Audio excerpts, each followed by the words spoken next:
So, have you ever really stopped to think about what power looks like? I mean, really. Is it a king sitting on a throne? A massive skyscraper? Or is it something else? Something we can't even see? Today, we are going to unpack the idea of power itself, from its most ancient symbols to the invisible forces shaping our world right this second. For like thousands of years, if you wanted a picture of power, this was it: the man on the horse. It was this universal, unmistakable symbol of command, of conquest, of absolute authority. No question about it. But let's push back on that for a second. What if the most powerful forces in the world today are the ones you can't see at all? What if the real map of power isn't carved in stone anymore, but is being coded onto servers and beamed through giant cables under the ocean? Okay, let's dive right in. See, to really get a handle on where power is heading, you gotta first understand what it's always been. So we're gonna start with the most obvious, the most lasting symbols of power that we have in human history. And you can literally trace this symbol across centuries. In ancient Rome, putting up an equestrian statue was the ultimate flex, the ultimate public display of "I'm in charge." After a lot of them got torn down, the tradition gets a massive reboot in the 15th century, and then just explodes as empires grow. Think of Louis XIV at Versailles or Peter the Great in Russia. And what's wild is that even when revolutions tore down the old statues, they just put up new ones, like the one for George Washington.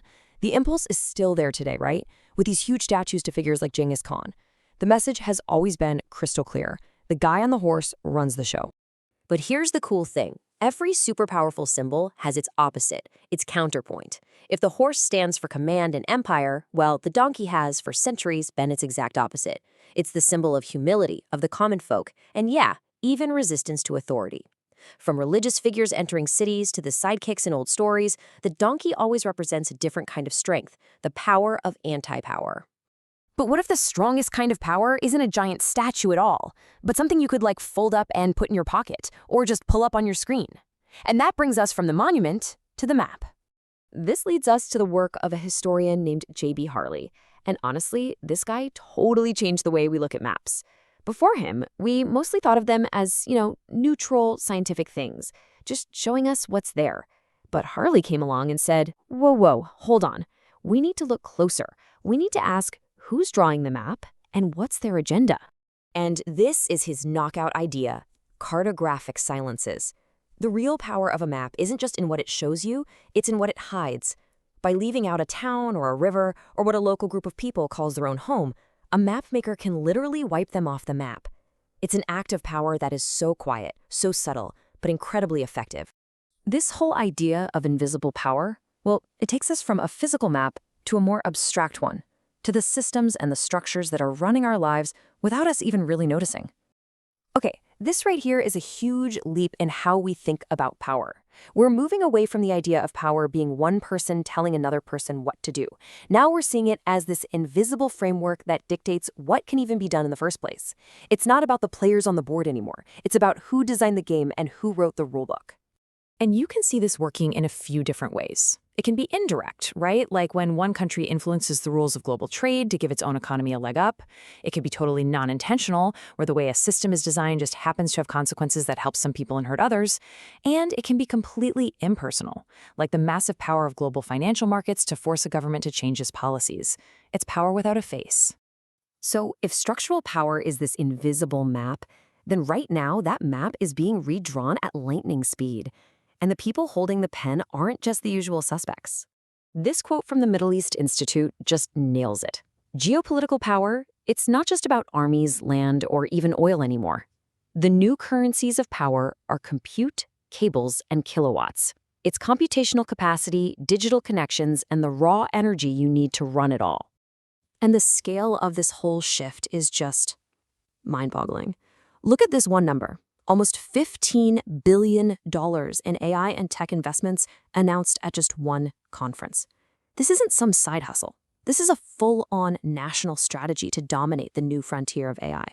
So what's happening is that countries like Saudi Arabia are leveraging a pretty unique set of advantages. Their geography puts them right in the middle of data flowing between 3 continents. Their massive energy surplus is exactly what you need to power these incredibly hungry AI data centers. And they are pouring cash into the physical stuff, the undersea cables, the fiber networks that make up the backbone of our digital world. What we're witnessing here is a fundamental rewiring of global partnerships. The 20th century model was often oil for security, all based on natural resources. The new framework, it's looking a lot more like AI for partnership, built on who has the most computing power and who can cooperate on tech. It is a completely new game with a brand new set of rules. So, with all this invisible power, all these structural forces, this mad dash for AI dominance, where does that leave our original symbol of power? The man on the horse? Let's circle all the way back to where we started, but with this really modern, really strange twist. An artist, right in front of the seat of government in Malta, didn't make some triumphant, powerful statue. He made a broken one, a horse with no legs, a horse that can't charge anywhere. And this symbol, this powerful, broken symbol, is seen as reflecting so many of our modern anxieties. It's not just about a horse. People see it as a commentary on a perceived collapse of values, the feeling that old traditions are empty, and that political hypocrisy is everywhere. It's the classic symbol of power, but it's been rendered totally powerless, maybe reflecting a world that just doesn't feel so certain anymore. Which brings us to our final thought. As we watch these old, visible monuments to power start to crumble and look crippled, does that actually mean power itself is fading away? Or have we just been looking in the wrong place this whole time? Maybe real power is just moved, from the pedestal to the server farm, from the town square to the global network, where it's more influential, more pervasive, and a whole lot harder to see.